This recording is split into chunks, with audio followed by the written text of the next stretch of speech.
you had more concentration of wealth in President Obama's term than you ever had in the history of the country. And this is why I say everything you see on cable TV or all this stuff on Capitol Hill is performative. That's not the real story. The real story is about money and power. And money and power are going to the top 1% more and more and more. That was the start of it. Then you see during the pandemic, you had another great concentration of wealth. That's what needs to be broken here. You need to break that. If you don't break it, and one of the reasons is that the elites in the country don't mind this massive spending because it's helping their hedge funds. It's helping their defense contractors. They want the spending. This is why it's so tough to even talk about cutting spending here. And trust me, they're not worried about what happens to the American people. Are they not going to get this program or that program? They want to have this continuous spending until we get a grip of that. And one of the ways you have to get a grip of, you have to downsize the government programmatically. You just can't do everything that you've been doing and paying for. And principally, this is why I'm an advocate, strong advocate, until you get to the Defense Department, and it shouldn't be lost on anybody, that DOGE has been, we're the ones on our show that said you got to cross the Potomac, you got to cross the Potomac. You can't just be running around on Social Security. You got to get to the Pentagon. They've been at the Pentagon for 9.5 weeks, 10 weeks. I haven't heard one chirp, right, out of that festering sore of nine. They spend $900 billion a year. Trust me, there's a little bit of waste, fraud, and abuse over there. We haven't seen one email, one Twitter post on anything. I think they announced a couple of weeks ago, Sean Parnell announced they found $80 million, which is basically Uber money over there. So it's all performative. That's why you had it. And for your audience has to understand, this is not going to be easy. It's going to be tough. We've kicked the can down the road for decade. If you want inflation to continue, if you want the financial and economic opportunities to recede from you in your life, right? Forget your children and grandchildren. If you want it all to recede, if you want to continue to have to work 2 jobs, if you want to use that credit card to make ends meet at the end of the month, if you want to be anxious every day of your life, the job you've got and how you're barely hanging on, if you were fired, you're 90 days away. I don't care if you're middle class, you're 90 days away from financial oblivion. But that ticking time bomb of what's going to happen to me when I get older, do I have enough for retirement? Is Social Security even going to be here? Even the Social Security at $1,000 a month, is that going to pay for anything? That anxiety eats away at people like acid. And if you want that to continue and get worse, then let's just have the system we got now. Let's have $2 trillion. Listen, it's not going to change. The elites in this country, if it was a crisis for them, it would change tomorrow morning. It's not changing because it works for the wealthy and powerful. And the wealthy and powerful, people are now waking up, control the Democratic Party. The entire Democratic Party is kind of a phony. And let me give you a specific example. When Biden won, in the first 100 days, they put up this thing about taxing the billionaires. They're going to tax the billionaires, tax the billionaires. They controlled the House and the Senate. That never even got to a committee. There was no taxing of the wealthy under Biden. There was never even an attempt to tax the wealthy. Why? Because the wealthy control the Democratic Party. They've abandoned the working class, and we for years have worked and have the working class on our side now, right, including African-American men, Hispanics, right? They've abandoned it to this credentialed class, this kind of, phony degrees support, coming out of these universities and these people that hang on to these kind of marginal jobs that are all because of government spending and corporate spending that support this. It's controlled by the billionaires. If it wasn't, where was your tax cut? Where the Democratic Party for either 8 years under Obama or 4 years under Biden, 12 years?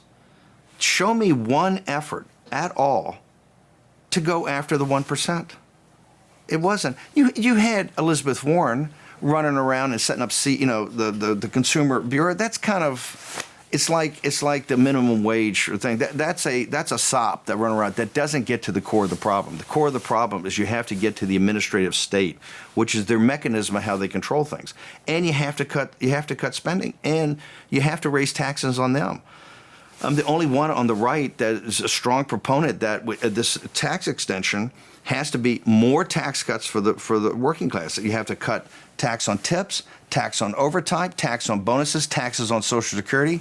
That's another, I don't know, $500, $600, $700, $800 billion a year of decreased revenue. You got to make that up somewhere.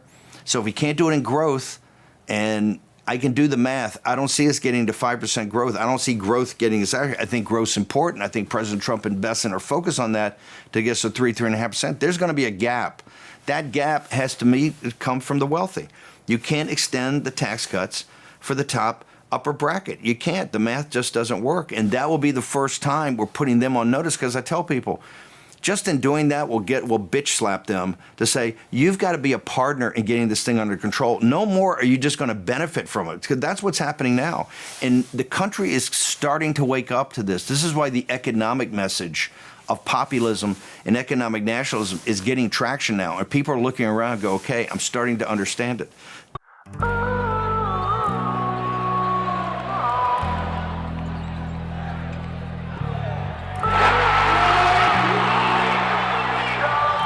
You are living in the most dangerous time in American history. We won't take a single back step. A former professional basketball player is now the Republican Party's choice. Can you imagine Royce White, the U.S. Senator?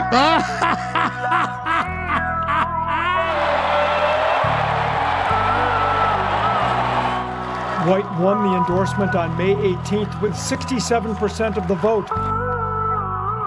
There's nothing that guarantees we win. But I guarantee you, if we lose, we will die.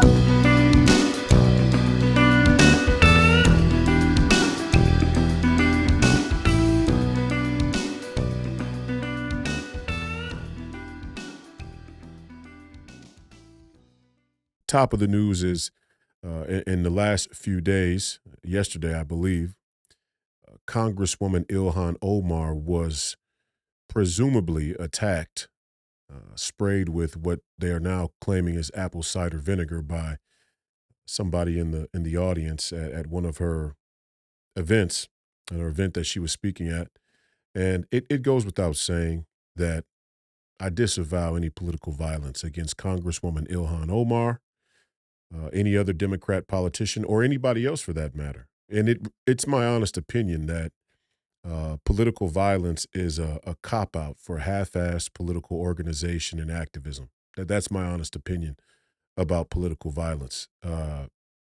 Obviously, Charlie Kirk's assassination is one of the greatest acts of political violence in our lifetime in this era. We can go back to John F. Kennedy and Martin Luther King, Malcolm X. We could throw Fred Hampton in there. The assassination attempts on President Trump's life as well. So, political violence is, or should be, a non-starter. There are crazy people out there in the world. We know that. We're suffering through, I should say, better said, suffering through an epidemic of mental illness. There's a full-blown mental health crisis in our country and in our society worldwide. Which is why I tried to push back on the NBA when I was drafted about how serious the mental health crisis would become, and it surely lived up to what I predicted, and further than I could have ever imagined, to be quite honest. So we, in the MAGA movement, the America First movement, we should disavow any political violence or attempts of political violence or assassinations against any of our political opponents, Ilhan Omar being, one of them, and she is an awful congresswoman. And I don't think she's a very good human being, to be quite honest with you. I think she's an awful human being. And I say that because she's so dishonest, and she's so knowingly dishonest. Still, we're not going there. We're not going there. If you want to beat Ilhan Omar, you beat her at the polls, you beat her in your communities, in your schools, in your homes, in your own heart and mind. That's where you need to beat Ilhan Omar. That goes for the entire Democrat Party or their agenda or the liberals or whoever else we can identify as our political enemies. We beat them at the polls. We beat them in our communities. We beat them by holding the line. And we have to hold the line. We have to hold the line. It blows my mind that your average American citizen is so undereducated, has been so brainwashed and manipulated and miseducated that a good portion of them do not realize unfettered illegal immigration drives down the wages of American citizens. It blows my mind that your average American citizen doesn't realize that. And they don't. And look, this again, like I said earlier, WWE, theater of politics, a lot of the cultural wedge issues and the cultural wedge issue controversies like we're going through right now about illegal immigration is intended to be a distraction from the real issue, from the real plot. And all of these things sort of become a MacGuffin. Internationally, it was Israel and it was the Ukraine and all of these wars and terrorism, the rise of radical Islam. And, they're all kind of a MacGuffin. A MacGuffin is like in the movie The Maltese Falcon. It's intended to push the plot forward, but it's not actually about a falcon, right? And that's sort of the international version. Here in America, we become divided right down the middle along any panoply of cultural wedge issues. First it's blacks, it's Black Lives Matter, and then it's feminism and Roe v. Wade, and then it was trans rights, and we got to be able to teach young kids about hormone blockers and being able to transition to their rightful spirit. And now finally we're gonna fight about illegal immigration. All of them. They're all MacGuffins. They're not the actual thing. And that's why I played Steve Bannon talking about the economics for the cold open. That's the actual thing. That's the actual plot. And we allow them to divide us. If you go all the way back to my time on Fearless with Jason Whitlock, I always said pit black versus white to make off with the green. That doesn't mean that racism or race is the only issue. It means that when push comes to shove, the default is to pit people against cultural wedge issue lines, racial, gender, sexuality, and even citizenship and status, citizen status, immigration status. They're all intended to just pit people against each other while they make off with your money. And I don't think there's a better example than Minnesota. I mean, right in the midst of us uncovering one of the most incredible fraud scandals in the history of our country, probably. I mean, as far as state governments go and state funds to one specific community of people, and there is a disproportionate representation of the fraud in the Somali community, not to say that there isn't fraud, to go around and that other people weren't involved, because obviously they were. And Tim Walz surely can't be counted as a Somali immigrant or a Somali citizen. He's not. But a lot of the fraud that took place happened from people or happened perpetrated by people in the Somali community. That's not racist or xenophobic to say.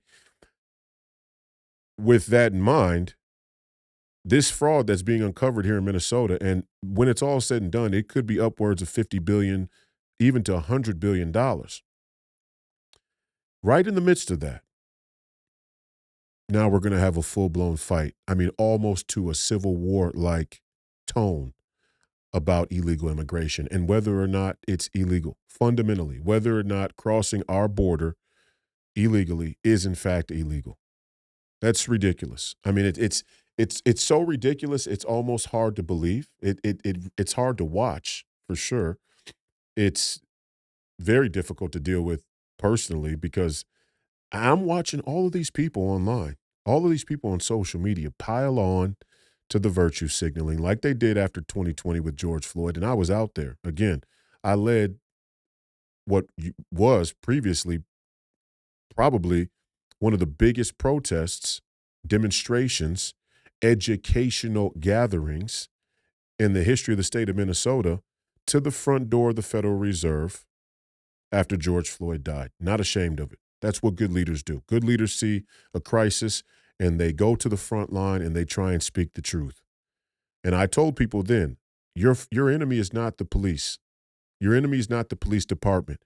Your fight isn't at the first police precinct. Your fight as working class American citizens is 3 blocks down at a building you probably don't even know exists, let alone what it does, how it functions, what part of the system it's in charge of. And they said then, after George Floyd died, the whole system is guilty. No justice, no peace.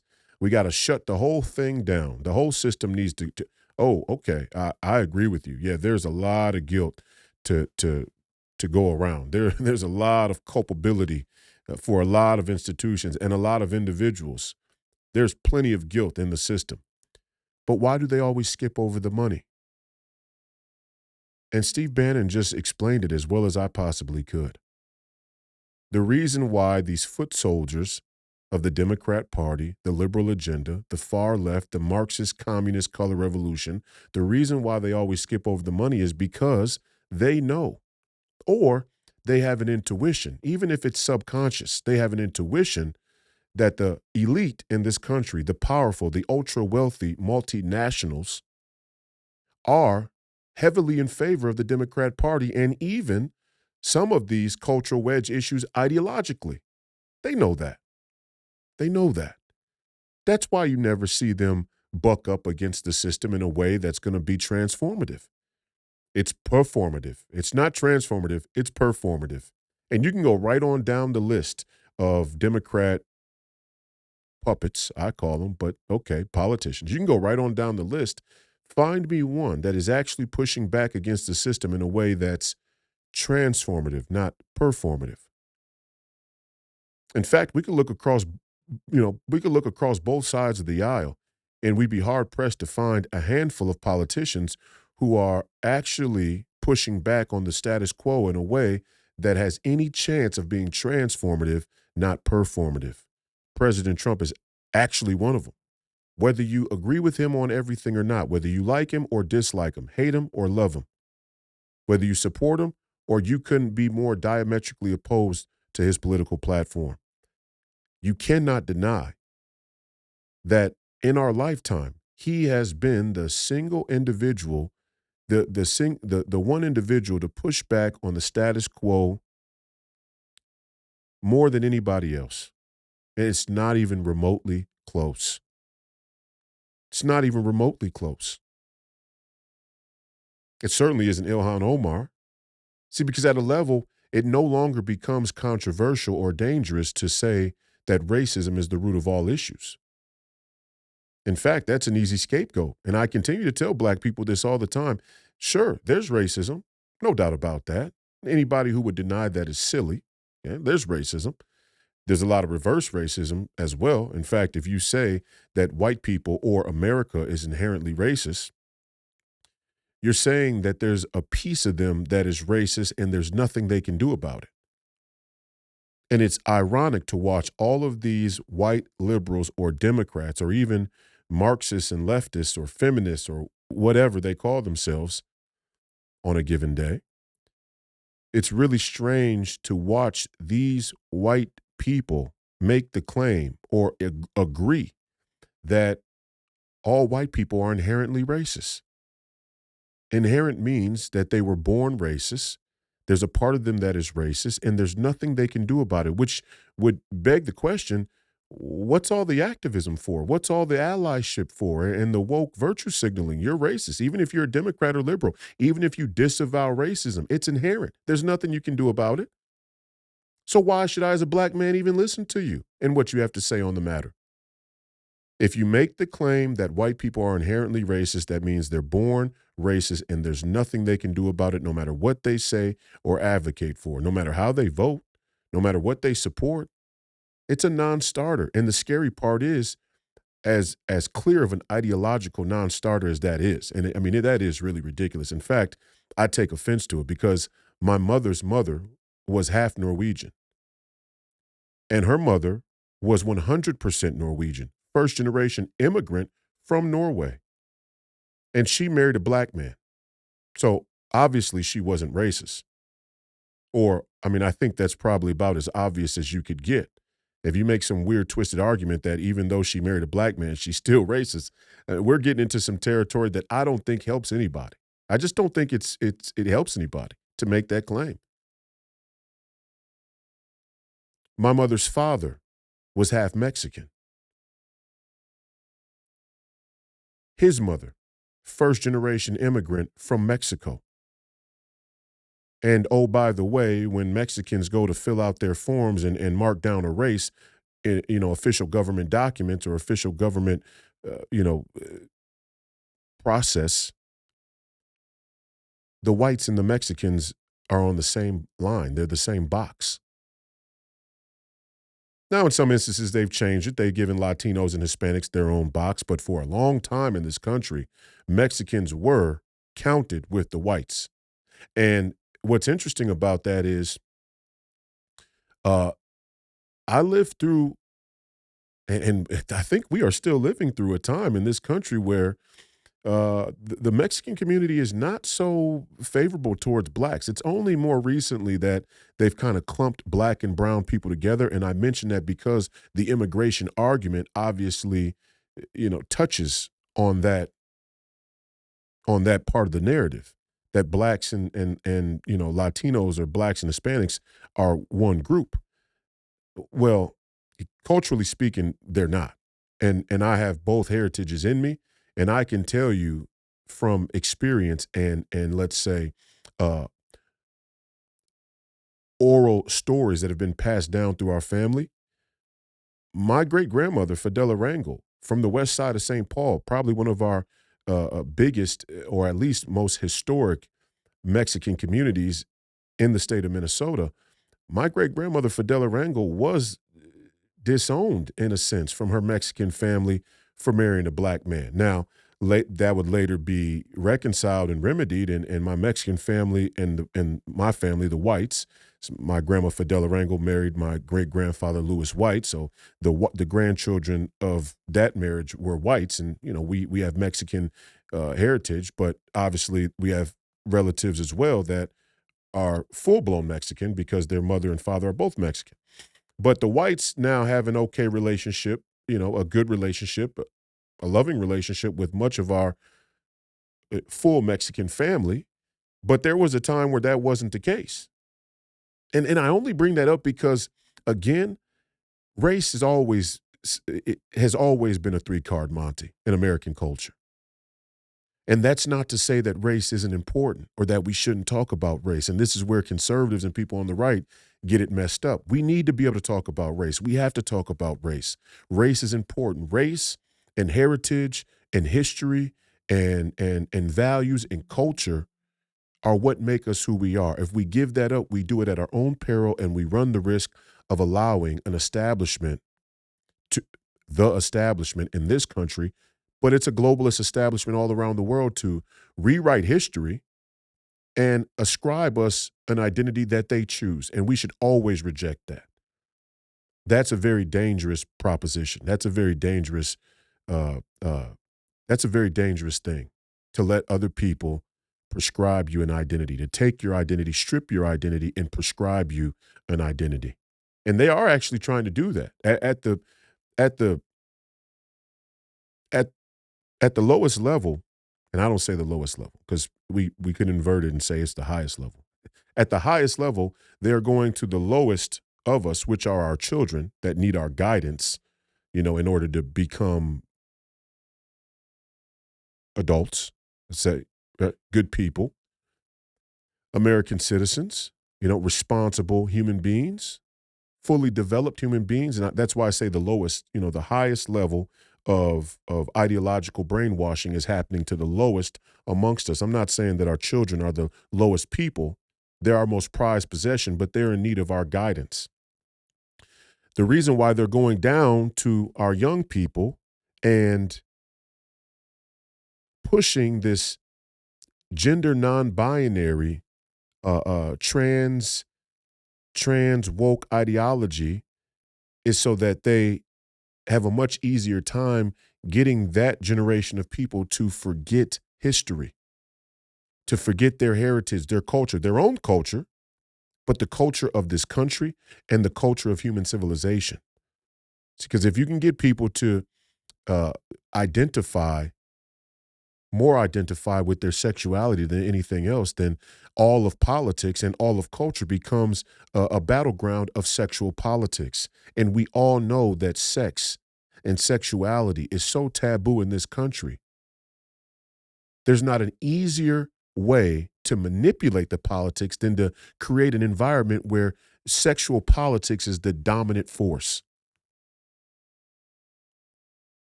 So we can never forget or you know give up our race, our heritage, our history, our culture. We have to talk about race. And first and foremost, we need to talk about it right now in this country because it's clear it is the default go-to move to distract us from the real plot. It's a distraction. Pit black versus white, make off with the green. Minnesota is a prime example. And the whole underlying narrative of this immigration argument is one of racism, that America is inherently racist, that all white people are inherently racist, or for the most part, most white people are inherently racist, which again couldn't be more ridiculous. And because of that, we shouldn't enforce immigration laws. And, God bless you, Democrats, honestly. The reason why you're losing is because there are verifiable lies that you're telling. Verifiable. For example, one of them, the most obvious one, and probably the most important one right now in our country is we're not against illegal immigration in principle. It's not illegal immigration we oppose. It's how deportations are carried out. It's the method and manner in which deportations are carried out. That couldn't be further from the truth. There's not a consensus on the Democrat side about illegal immigration. That's just not true. And we're watching it. I mean, it's not conjecture. It's not my opinion. We're watching it. We're watching it. I heard the chants at the rally there in downtown Minneapolis last Friday. The chant was, and you could hear it clear as day, not down with deportations. Alex Preddy killed in the most tragic and horrific way, killed, made a very poor decision, in my opinion. But I do think that for the most part, he didn't break any laws. Razor's edge about who's right and wrong in that situation. And it's not by accident that our collapse of culture and civility would push us to a point where more and more razor edge situations are going to happen, which will only and inevitably make it more and more difficult for us to find common ground. And if you don't have the wisdom or let's say the spiritual intuition to look at what's happening in our country from a much broader lens and do the party aside. Let's, put the party aside for a moment and say, man, there's something about the trajectory we're on that's going to make all of these situations more controversial, more razor's edge, and that'll only make it more difficult for us to come together and have a conversation with common sense and reason and find some type of common ground. If you can't do that, then you're not involved in politics. You're not even involved in political conversations for solutions. You enjoy the drama. You enjoy the chaos. You enjoy the conflict. I don't enjoy chaos and conflict. I like a good debate. I like a good fight. I was built to be a fighter. That's just who I am.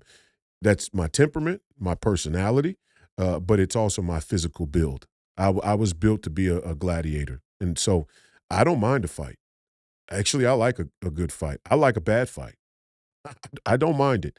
But and I love an intellectual battle as well. And I'm blessed to be built for a time such as this, because we are going to have to navigate our way through some turbulent times, some choppy water here. But ultimately, I don't like the conflict. I don't like the chaos, and I certainly don't condone any political violence. But more importantly, I don't condone the political decay, and that's what we're witnessing. We're witnessing political decay, where it's which way is up, which way is up, which way is down, which way is left or right. Well, we think we got the left or right down, surely. Where everybody's kind of accustomed to, you know, circumnavigating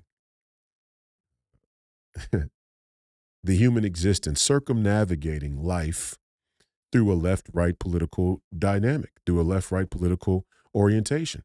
And we know that that's false. I mean, at least a good portion of us look at it and say, left-right doesn't matter. We get the same result no matter what. But that's not all on the people that you elect. And it's not all on the people who run your country. A lot of that is on us. A lot of that is our unwillingness to take pride in our country, in our politics, in our individual person. In our country, in our politics, in our individual person, take pride in critical thought. But are we even interested in what's true anymore? That's a real question we have to ask. That's one of those fundamental questions now that we have to ask and answer in American society. Are we even really interested in the truth? I'm not so sure. I'm not so sure. And this is the trouble with war. And this is why they say when you find yourself in the fog of war, you are in the law of unintended consequences. A lot of that is because war, at least if you're fighting to win, war is naturally deceptive. And when you give a piece of yourself over to the deception it takes to win a war, it's hard to keep the deception in that specific locale, in that specific area. Like, hell, we're only going to lie about war. Nah, it doesn't really work like that. Because in order to win a battle here, you have to compromise here on telling the truth or not. And then all of a sudden you find yourself with a global military industrial complex that defends our national interest and breaks the back of the American working class, sending us nosedive into debt. That's how it plays out. We've already seen the results of that. So I say that because the macro of our culture about war has become the micro of the tribal war that we're fighting in America politically. I hope that that's not too much of a stretch, but you understand what I'm saying. So we got to stop viewing this like a war. And then I don't mean to say it that way because we are at war. There is a political and cultural war. But a political and cultural war is much different than a kinetic war in a sense that a political and cultural war has to be won intellectually. It has to be won strategically and politically, organizationally, but it has to be won intellectually. And you can't win a war intellectually unless it's rooted in the truth, universal truth. You can win a battle with deception, and a lot of these politicians run their political campaigns by deceiving their constituents in the short term to win their vote. But they don't win a war, and that's why a lot of them never really change anything. Again, they're not a part of anything transformative. It's performative. Even their campaigns are performative, not transformative. And that goes for Angie Craig, Peggy Flanagan, Tim Walz, Amy Klobuchar, Tina Smith, Ilhan Omar, Michelle Tafoya. I mean, we can go right on down the line. That's a bipartisan agreement. That's where you see real bipartisanship, is that most of the candidates that run for elected office are much more performative than they are transformative. I'm trying to talk to you in a way that has the chance of being transformative. We'll see what the American people choose. Is the truth even a real interest of ours anymore? That's a question we have to ask and answer in this country. And if the truth is of interest to us, sure, race is important. Race is a part of our history, and race is a part of the cultural dynamic. It's part of the political dynamic. It's a part of the dynamic of American life. It's part of the dynamic of life worldwide. Race, ethnicity, nationality, beliefs, faith, all kinds. There are a lot of different demographics, a lot of different groups that we subscribe to. Race is important. Race is a piece of the story. But it's not the whole story. It's not the whole story, not even close. And what it surely has been, continues to be, is a distraction. It's not that we talk about race. It's the way that we talk about race. It's the way that we discuss race. Like, for some strange reason now, the BLM energy waxed and waned. The BLM energy fizzled out since 2020. And for the most part, people have gotten tired of everything being blamed on racism in this country, especially in our politics. Sure, racism exists, but it doesn't it does nothing it does nothing for the conversation and to work our way towards a real solution to revert everything back to being blamed on racism. It does nothing. People were tired of it. And now all of a sudden, in the wake of an immigration argument, racism becomes the main issue again. That ICE is only rounding up black and brown people? Are you kidding me? Are you kidding me? People who aren't white. That's who ICE is going after. People who aren't white. Okay. First of all, it's not true. That's just ridiculous. But second of all, let's talk about it at a granular level. The majority of illegal immigrants that came to this country under the Joe Biden administration, to the tune of 15 million, maybe more, the majority of the illegal immigrants that came into this country under the Joe Biden administration were from Central and South America. That's a fact. It's not an opinion. It's not conjecture. It's not a misrepresentation. It's a fact. So by default, any immigration enforcement agency is going to be going after people who aren't white. That's just the way that it's going to shake out. That doesn't make them racist. That doesn't make them racist. That doesn't make the deportation agenda or task racist. The majority of people who came into this country illegally under the Joe Biden administration, to the tune of 15 million or more, came from Central and South America, people who we would describe as brown. So if ICE is targeting communities of brown people, it makes sense because those are the majority of people who came into the country illegally. If we had a massive influx of illegal immigrants from Eastern Europe or Poland or Germany or anywhere else, China, Israel, then ICE would probably be more focused on communities that had heavy concentrations of those people.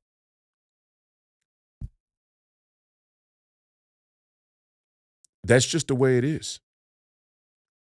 And a cautionary tale, a cautionary tale, because, and I'll say this as honestly as I possibly can, and I say this I say this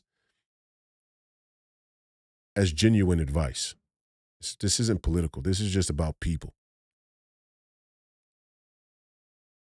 Be careful who you associate yourself with. Be careful how quick you are to say, well, I'm with the black people, or I'm with the brown people, or I'm with the colored people, or I'm with this, or I'm with that. Be careful who you associate yourself with. And just like I said, never give up your race or your culture or your heritage. But when it comes to you leaving the house every morning,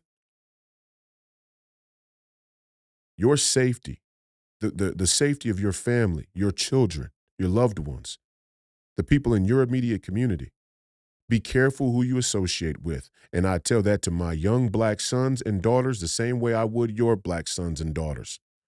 Just because you see some black people doesn't mean that they're people you need to be hanging around with. Doesn't mean they're people you need to be associating with. Doesn't mean that they're people that you need to be around. Because then their problems become your problems. And I say that because that mentality, that advice is playing out in this immigration argument that, these people are in our communities. So when ICE comes to get them out of our communities, it's an attack on our whole community. Well, if that's the case, then there should be a serious referendum on these Democrat politicians that proclaimed sanctuary status and made your community a place that these people came to. because they could have went anywhere in the country, but somehow they ended up in your neighborhood. Again, this goes back to a fundamental argument. Some people don't believe some people don't believe that illegal immigration is even a thing. Some people don't believe that you can immigrate illegally to a country that sits upon stolen land. And that's what I was saying earlier about the dishonesty in the Democrat narrative right now. The reason why you keep losing is because people see it. Whether or not they're willing to say it online and shout it from the rooftops, people see it. People aren't that stupid. And with the internet, people are getting increasingly interested in sorting out the contradiction. And they have the access to information to sort that out. Slow coming, but it's coming. It's coming. That's why my slogan in the campaign is the people are coming. They're still coming. Slow, but they're coming. At the same time, we've never been more disconnected, and we've never been more vulnerable and susceptible to misinformation. So I said that razor's edge is going to continue on and crescendo as we go forward as a species. That's just the way that it's going to be. And it's going to take leaders with sacred honor to navigate us through those rocky waters. But it's a fundamental lie that there's a consensus about illegal immigration in this country on the Democrat side or on the left. There's not a consensus whatsoever. Half of you are saying you don't have a problem with the deportation of illegal immigrants. The other half of you are saying, there's no such thing as illegal on stolen land. Half of you on the left are saying you don't have a problem with deportations. You have a problem with the method and manner they're carried out. The other half of you are saying there's no such thing as illegal on stolen land. And do you think we can't see both narratives? Do you think we can't hear both things being said at the same time? We can hear it. And you start to believe, I mean, if you're President Trump or you're ICE or you're any one of these other people who are in charge of the agency or to carry out this task, you start to believe that the left's fractured narrative is fractured intentionally to slow up the operation, to manufacture a consensus amongst the people, the general public, and then, as a consequence, slow down the operation. And I'm starting to get that sense too, because it's such a fundamental contradiction. It's so dishonest in its presentation, in its premise. What else are we supposed to think? You can't hold both views simultaneously. You can't say you are in favor of deportations, you would just like them to be carried out a certain way, but then stand shoulder to shoulder with people who are saying there's no such thing as illegal on stolen land. There's no such thing as being an illegal immigrant on stolen land. You can't hold both views at the same time. But we see a lot of you standing out there in the streets, and we see a lot of you unified on social media. So if it was in your everyday life and a person came to you and had a discussion with you about something that needed to take place or go on in your everyday life, and they had two diametrically opposing views, you wouldn't spend much time talking to them or negotiating with them or trying to, communicate with them because it's a non-starter. Are we going to go left or are we going to go right? Are we going to go through the door or are we going to stay on this side of it? Okay, at some point, I'm not going to sit here and go back and forth with somebody who obviously can't make a decision, especially if in one breath they say one thing and the next breath they say something else. We just can't do it. And as a government, as a country, we certainly can't do it. And if your starting premise is we should be the only country in the world with no border, it is a non-starter. If your starting premise is we should be the only country in the world, the entire world, with no border, it is a non-starter. Okay, so let's push those people to the side. The people on the left who say there's no such thing as illegal on stolen land, we're pushing you off to the side. You're batshit crazy, ridiculous, political ideologues who aren't interested in solutions. You're interested in using every single political controversy as a proxy for your ulterior motives and agenda. That's who you are. You get to go in the bucket way over there. Let's talk to the people who actually believe that deportations of illegal immigrants should take place. They just have a problem with the manner and method which they are carried out. Okay. If part of your problem with the method is that ICE has to target communities with a heavy concentration of brown people, which is usually or are usually also communities with heavy concentrations of other minorities or colored people, or let's say, just to put it frankly, black people, you should have a problem with your Democrat politicians that made your black and brown communities sanctuary cities and invited all of these people to come and live there. Your problem is with them. It's not with ICE. It's not with President Trump. It's not with the Republican Party. Your problem is with the Democrat politicians, the Democrat Party that made this issue a proxy for the entire political divide and invited illegal immigrants to come live in your neighborhood. And so now even we've pushed one group way off to the left. They're not serious. If you say we should be the only country without a border, you're not serious. You're not illegal if you're on stolen land. Get the fuck out of here. We're going to have a border. And you come to this country legally, we're going to deport you, especially if you commit a crime. But if you came here under Joe Biden illegally, whether you commit a crime or not, you're going back. So we're going to talk to the people who do agree we should have deportations. You don't agree the manner and method in which that they're carried out. Okay. And hey, I tend to agree with you, right? All American citizens who value freedom and citizenship, the value of citizenship, should have their antennas on high alert when we see police mass through walking through our streets, for sure. And that's just fundamental as well about being an American citizen. All American citizens should be vigilant about the rise of a police state and totalitarianism. Not necessarily because President Trump's in office, because the Democrat Party as a party, and more broadly, the liberal establishment and globalist movement, globalist ideology favors a China-centric totalitarian style of government. We saw that during COVID, and I'm going to talk about that in a moment, but never forget the fascism we saw during COVID. I said it on Monday. I'm saying it again. We did not forget that you guys were willing to ask for papers the same way we are asking illegal immigrants for papers or people for papers when it came to vaccines and vaccine mandates. Never think for a single second that we forget, or we're going to let you all forget that you tried to ask for papers when it came to the vaccines. We remember. We remember. Or, let's say you didn't walk around asking people for their vaccine papers. You tried to play the inverse. You tried to isolate people from mainstream society if they weren't willing to comply with the vaccine consensus from the institutions in the mainstream media. You try to isolate people from society, which isn't very inclusive, by the way.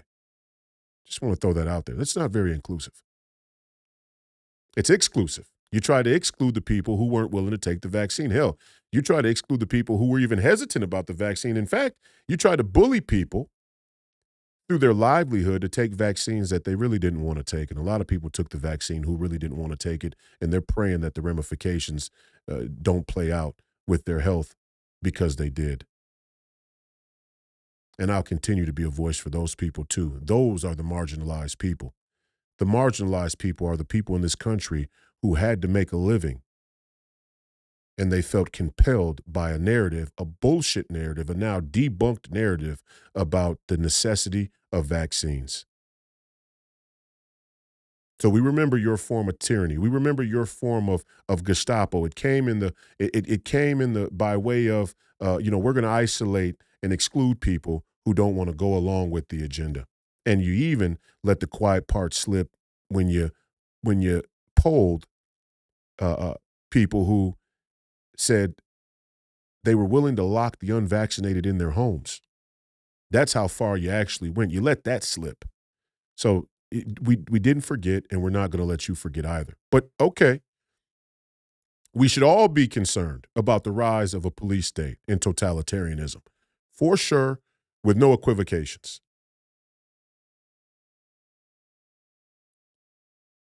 It's not totalitarianism. If they weren't here illegally, if ICE or if President Trump was sending an agency or the military throughout the streets for no reason at all, just because, hell, it's Wednesday. That would be tyranny. That would be totalitarianism. That would be a police state. If the police were being marshaled through our streets, our cities, our neighborhoods, our communities for no apparent reason whatsoever, I'd be standing out there protesting with you. And in the future, if it happens, I vow that I will be standing on the side of the people if there is an unjustified increase in police or federal law enforcement or even military in this country for no, again, unjustified, for no reason. I'll be right out there with you. But that's not what's going on here. And you all know it. We all know it. There's perfectly good justification for ICE to carry out the task that they've been asked to carry out. It'd be justified on a normal American day, on a normal day in America, at any given time in America over the last 30-something years. There's been a need for an immigration enforcement agency.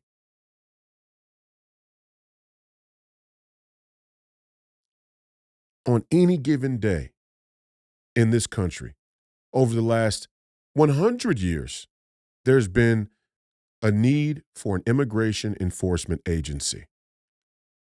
We just happen to live in a time where 15 million illegal immigrants came into our country under our previous president. So unfortunately, you are living in a time in this country's history where there is an increased need, an increased justification for the federal government to deploy these law enforcement officers of this agency to deport illegal immigrants. And it's uncomfortable, and it's unfortunate, and it can be unsafe.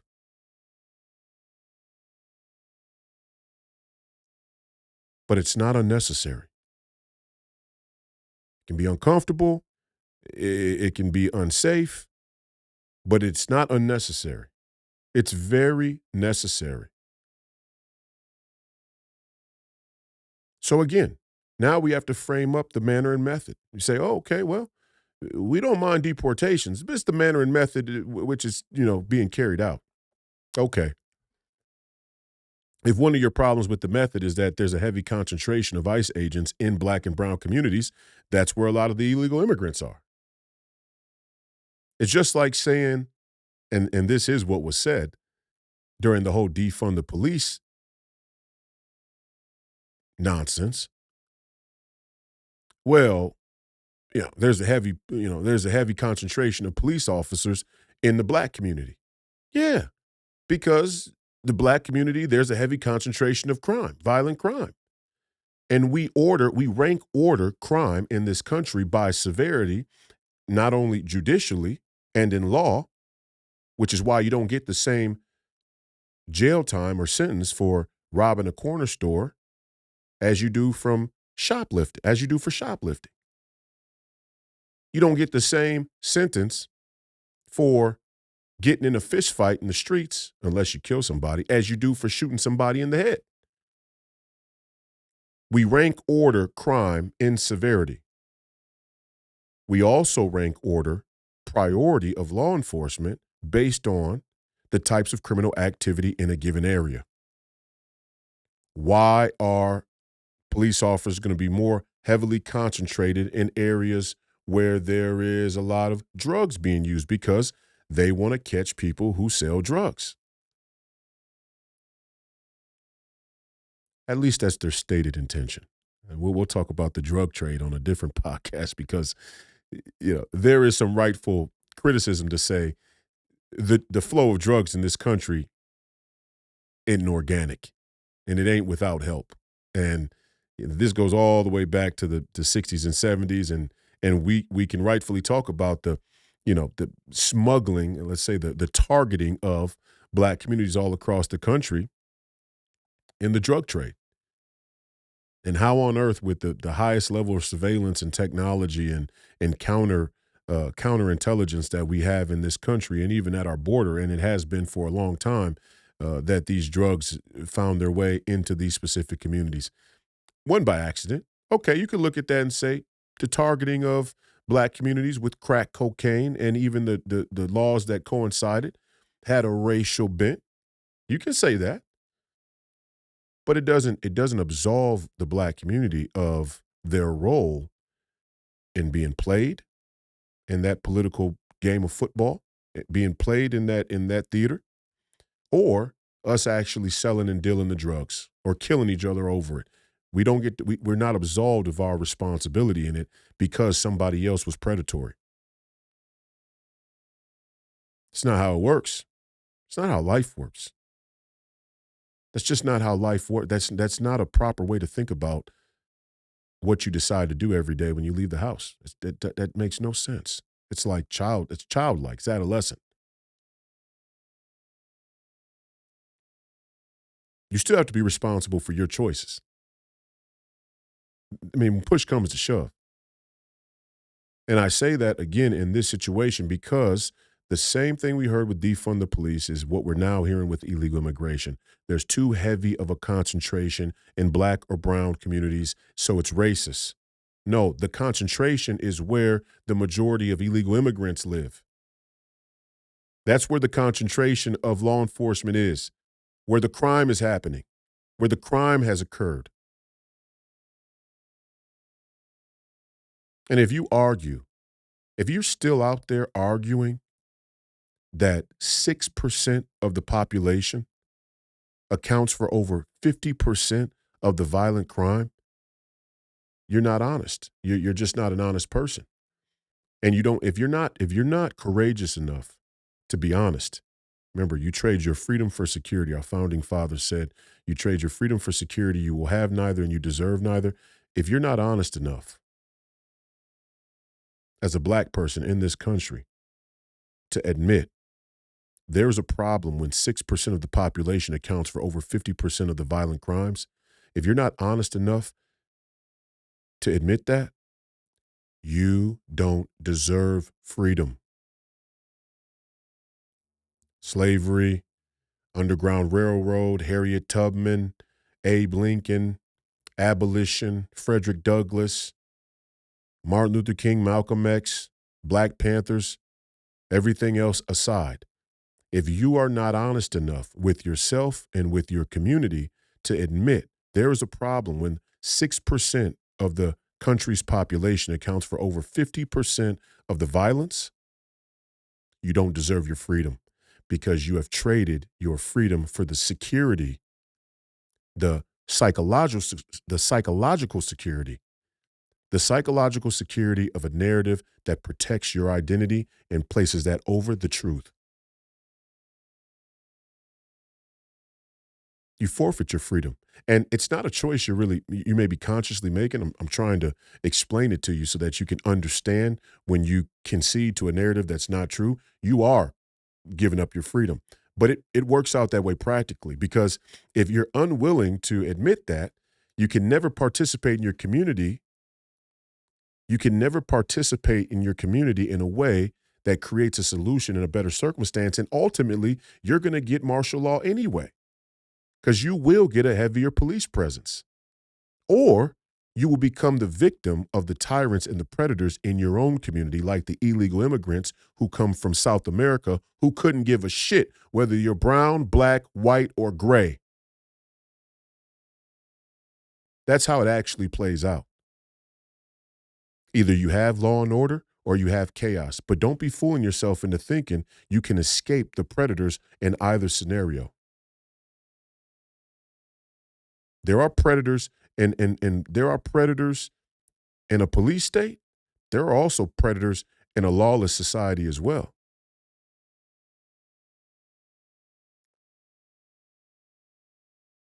It's not racist to deport illegal immigrants, and it certainly isn't racist for ICE or law enforcement to be heavily concentrated in places where there are probably more illegal immigrants, because we know the demographics of who came into this country under the Joe Biden administration. It was 15 million people. We're not talking about a couple million, 15 million.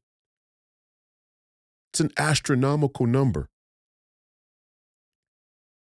And last but not least, before I play the 3 videos, and I'm going to talk about them very briefly here, but another thing that just bothers me to no end is how, and this is another blatant dishonesty on the left, is power to the people, all power to the people.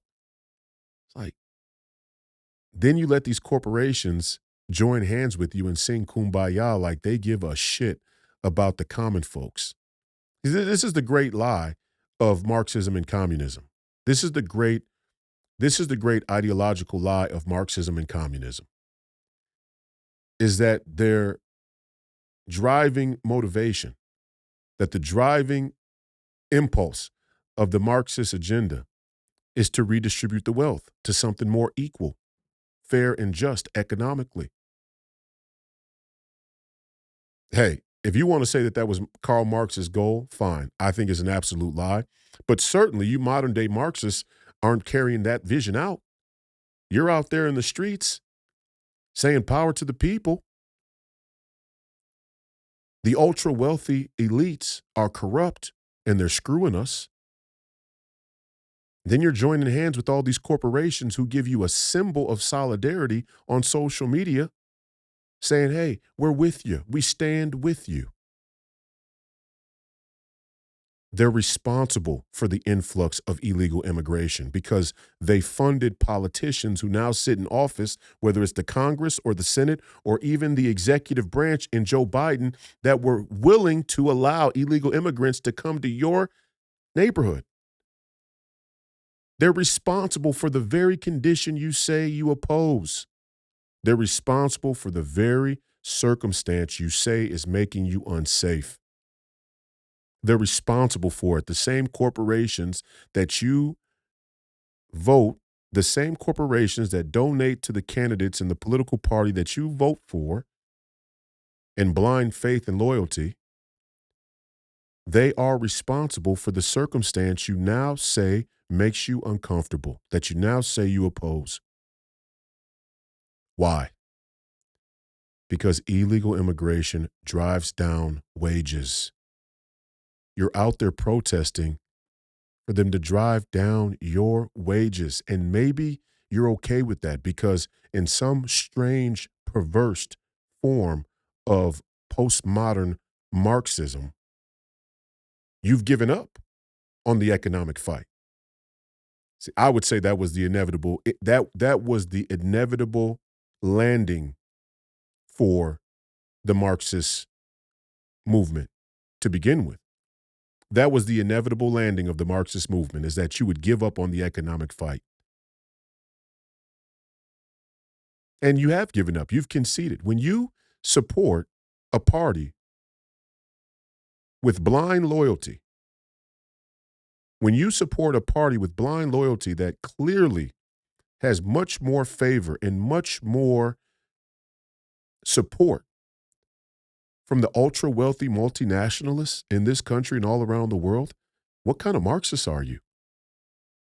I fundamentally reject Marxism and communism with no equivocations. I think it's a satanic ideology that used the disparity, the inevitable disparity of people economically and socially, socioeconomics, to carry out its agenda, to carry out its war against the faithful, against God. And Karl Marx was an atheist. And in his history, you can see where he rejected the rabbinical line of his father's father. He was very, very opposed to any sort of metaphysical or spiritual religious practice. And what a way and I've said this before on podcasts, but I'll say it again here now. The real goal of the Marxist agenda, the real goal of Marxism is not to redistribute the wealth and make things more equal and fair for everybody. The real goal of the Marxist ideology and the Marxist agenda is to reduce the human existence down to price. Because if you can reduce the human existence down to price, you have now conceded that money is the most important thing in your society. If money is the most important thing in your society, there's very little room left for being a good person.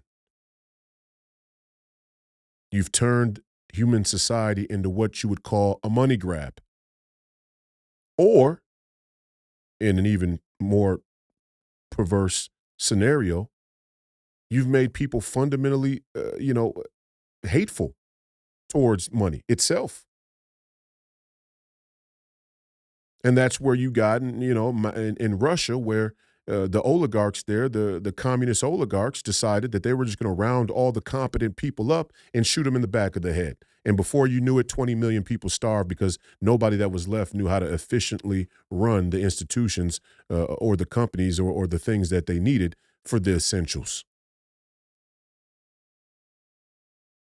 They blamed themselves. They whipped themselves into a position where they had nowhere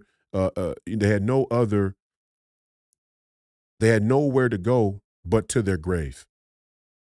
That's another way that the Marxist and communist movement ultimately ends up killing people. In the Marxist and communist movement, the Marxism and communism are responsible for many, many more deaths than Nazism, than fascism. In fact, you could make an argument they're one and the same ideology, the Nationalist Socialist Party.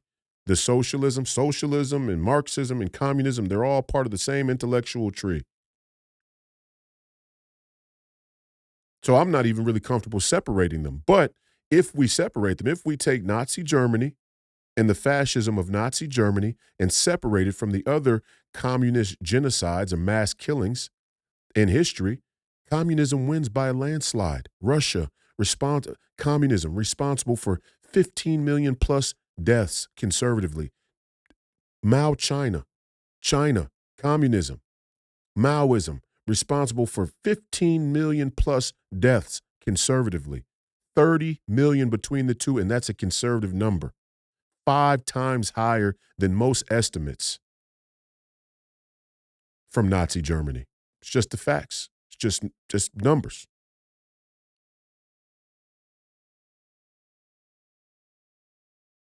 It's my opinion that Karl Marx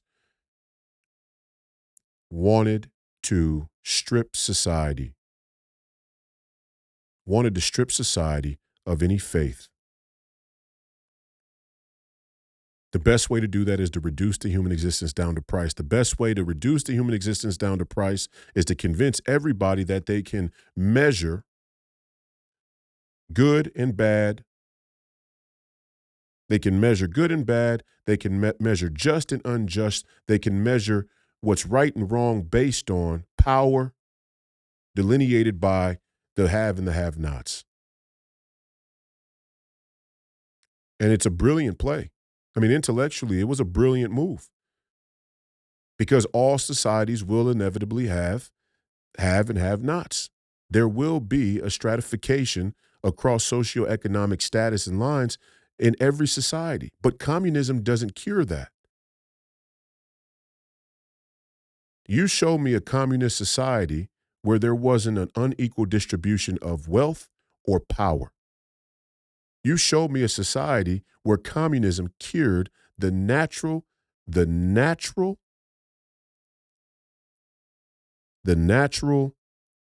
unequal distribution of resources and wealth. You show me where that's happened in history.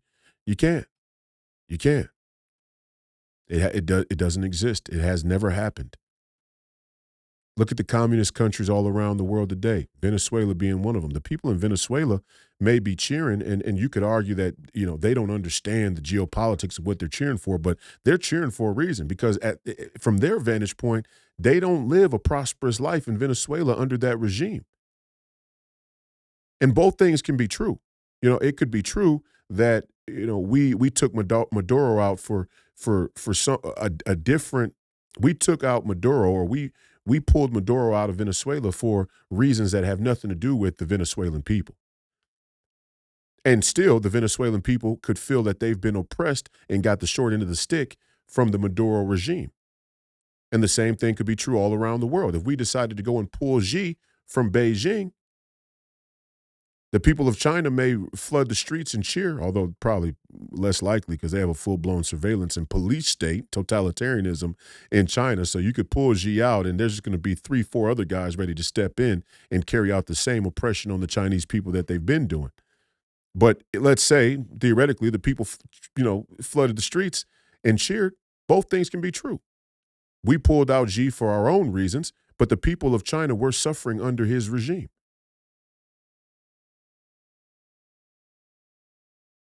Show me where communism has cured any of these woes that the Marxists in America claim to have.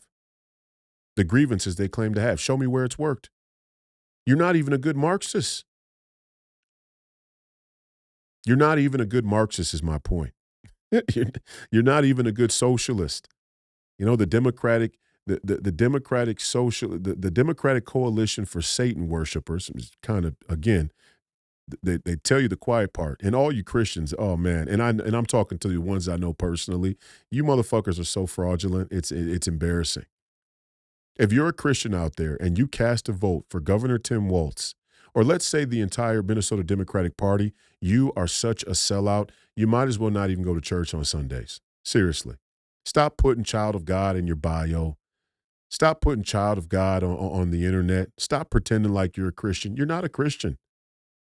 You're not a Christian. And I'm not trying to say that you have to be some perfect person, and I'm not casting judgment on you. I'm just talking about the principle. The principle of Christianity, the pillar, the foundation of Christianity is thou shalt not take any other God other than me. I mean, that's the basic. That's the fundamental. And if you're not willing to observe that, then I can't say that you're Christian. It's like, again, if you don't believe in God, to me, you're not Jewish. That's just it. If you don't believe in Christ, you're not Christian. And that's fine. You don't have to be Christian, but stop saying you're Christian. I mean, why do you need to say you're Christian if you don't believe in Christ? Why do you need to say you're Christian if you're going to cast a vote for a political party that openly accepted, publicly accepted, an honoring from the Democratic Coalition of Satan Worshipers? Why do you need to say you're Christian? Just say what you really are. At the very best, you're a middle of the road, fence hopping, do nothing, saltless coward. If at the very best, at the very worst, you're actually a Satanist in disguise as a Christian.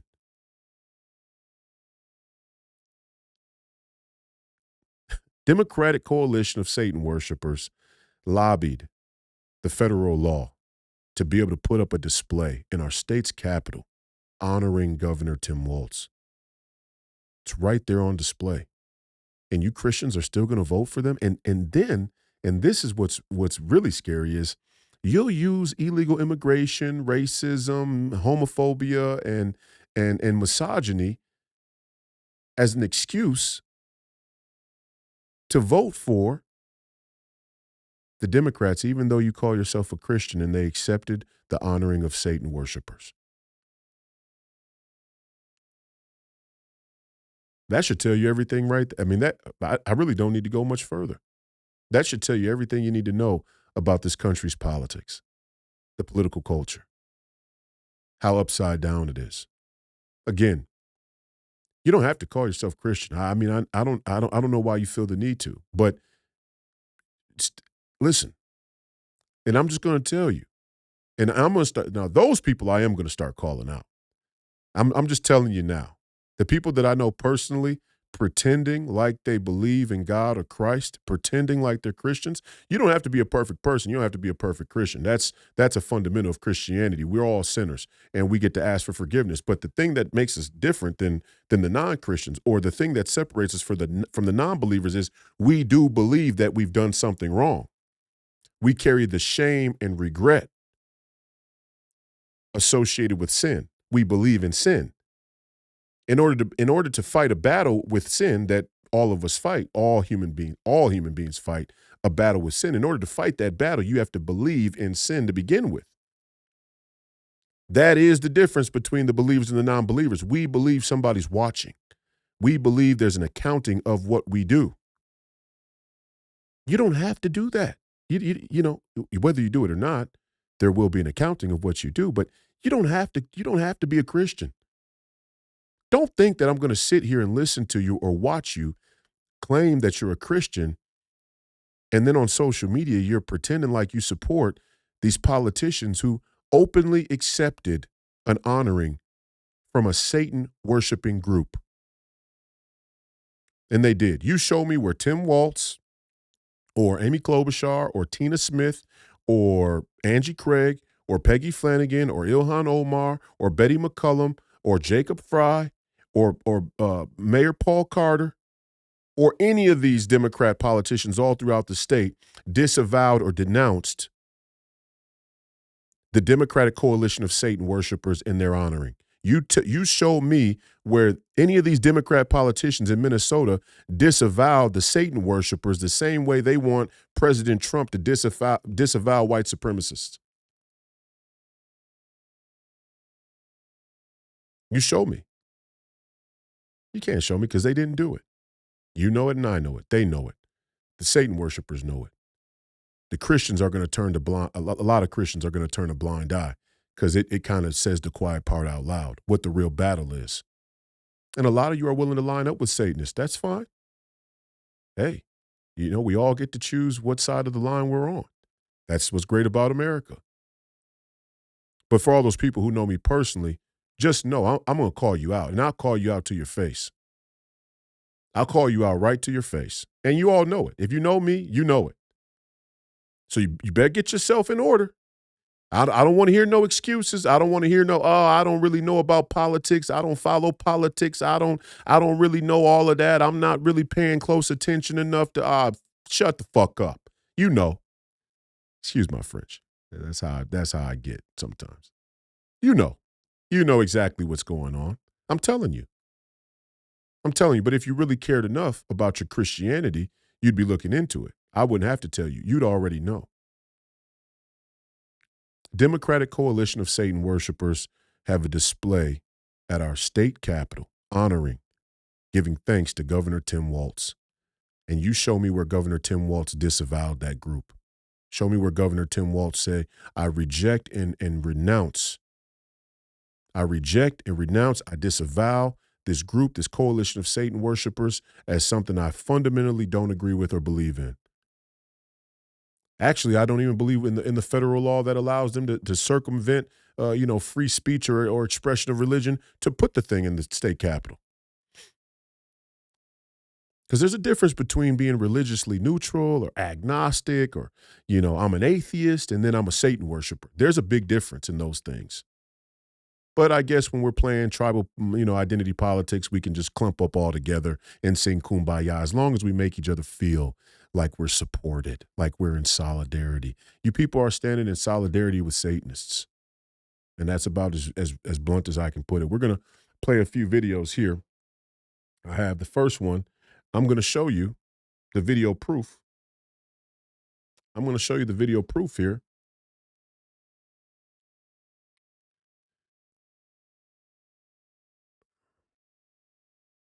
I'm going to show you the video proof here of this Satanist display at the state capitol. Here we go.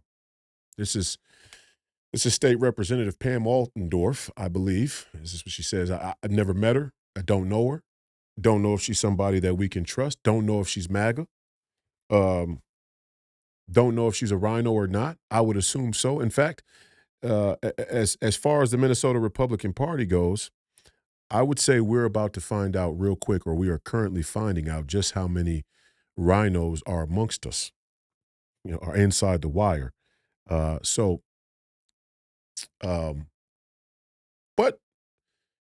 she's a state representative, so she's at the Capitol and she filmed this. So let's take a look. This is Representative P.M. Altendorf coming live at you from the Minnesota State Capitol. I am on the ground floor, and as I was leaving my committee meeting today here earlier, I noticed that there is a new display here at the State Capitol, and it's for Governor Walz. It's right here on display. So let me see. I mean, I guess I can't flip my phone, but I'll see if I can show it to you. This is what we have here, everyone. Let me read it to you. The Democratic Coalition of Satan Worshippers thanks Governor Tim Walz for not standing in the way of spreading Satanism in the state capitol building. Satan has a special place for you. That's right, everyone. So the Democratic Coalition of Satan Worshippers, they have given some sort of plaque here to Governor Tim Walz. So let me be the first, I guess, to congratulate Governor Tim Walz for this very special award that has come from the Satan worshippers here in the Minnesota State Capitol. Yes, everyone, this is true. I am live, not making this up. You can't make this. And I'm just going to leave this here for you guys to see. But, and granted, again, I don't know anything about Representative Altendorf. I should probably have done my research. But I don't trust a handful of these Minnesota state reps on the Republican side either. It's not about party. These people are all ridiculous for the most part. And nobody's more critical of the Republican Party here in Minnesota or nationwide than the MAGA and America First movements. Also, you got to put on trial who's the only political movement that's really criticizing both sides of the aisle and saying that there's a uniparty that the American people shouldn't trust. It's the MAGA movement. Now, the America First movement. But ultimately, things come in sequence. The hardline card carrying Democrats or Republicans were willing to go along with the theater for a long time. So, I don't know this woman, and I will say that her demeanor in this video is odd. I mean, for me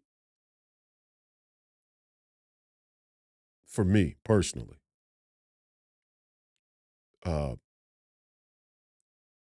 coming across a display of satanic worship at the state capitol, if I'm a representative, is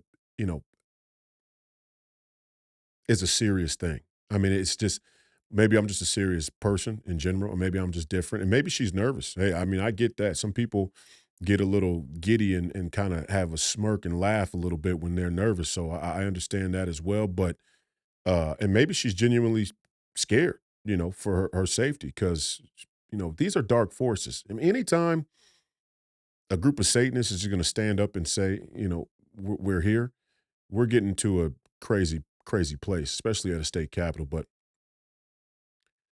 this video is kind of weird in terms of her demeanor. Doesn't change the facts. The facts are that this display does exist, and it does say exactly what she said it says, what she said that it says. And, this is what's going on in Minnesota. This is why I say I'm in the belly of the beast. Minneapolis, Minnesota. Twin Cities, Minnesota. Belly of the beast.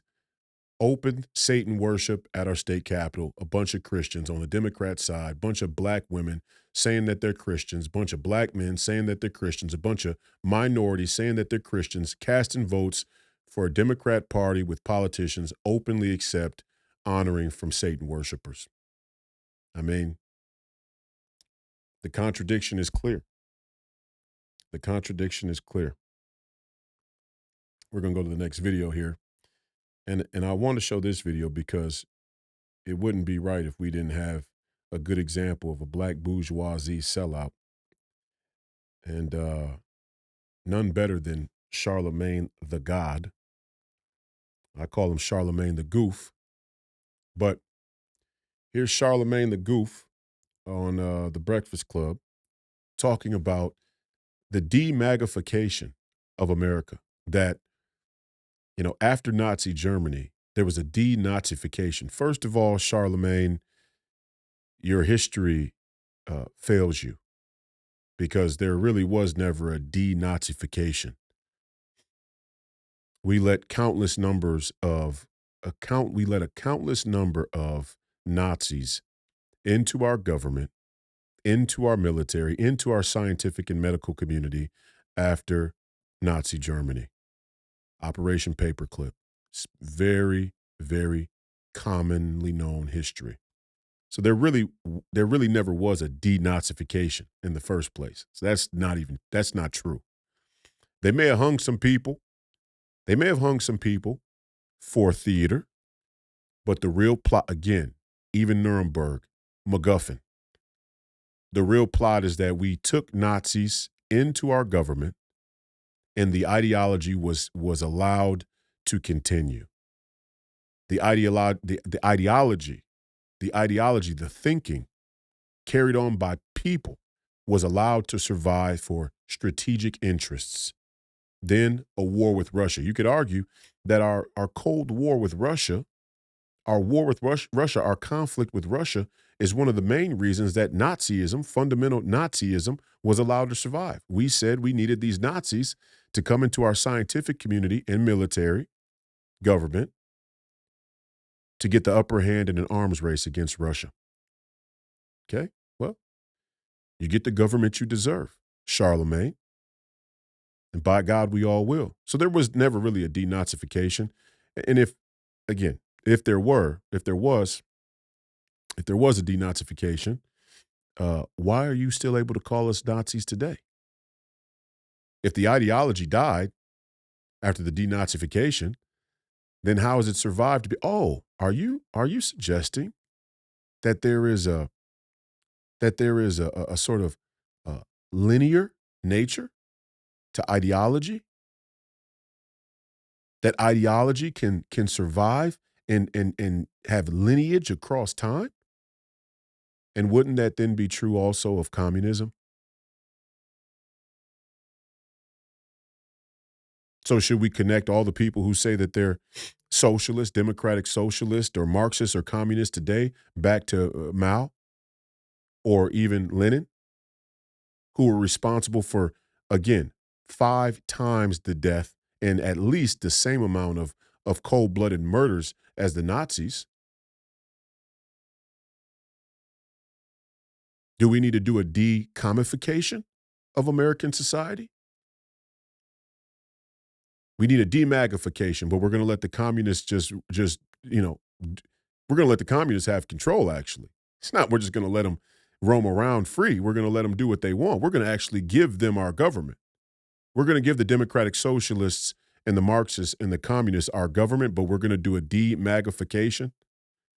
There is not a greater example of a mouthpiece for the global status quo than what this man is about to say right here. Take a listen.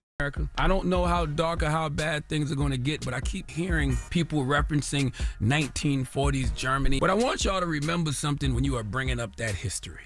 The Nazis ultimately lost. Nazi ideology was outlawed through denazification. One day we will see the demagnification of this country. It will come. And you know what else happened? Leaders of the Nazi regime were prosecuted and tried as war criminals.